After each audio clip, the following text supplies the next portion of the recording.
فصل أول من قصص العشق.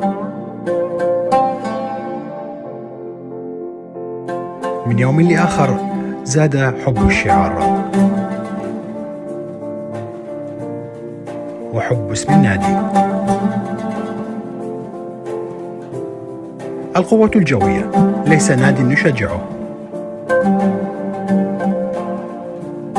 بل كيان نعشقه، عشق امتد من الأجداد إلى الأحفاد، وها هو ينتقل من جيل إلى آخر.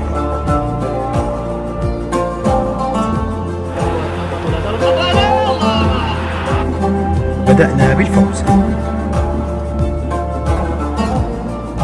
من مباراة إلى أخرى ومن فريق لآخر، بأصالة الماضي ونجاحات الحاضر وطموح المستقبل.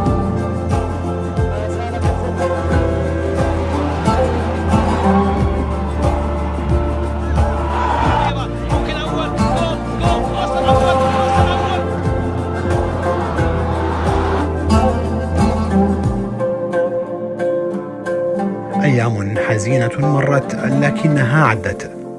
كأس قوس العراق الذي فاز به فريق القوة الجوية، لأنهم الأبطال ويعرفون طريق منصات التتويج. إنها قصة ويا لها من قصة،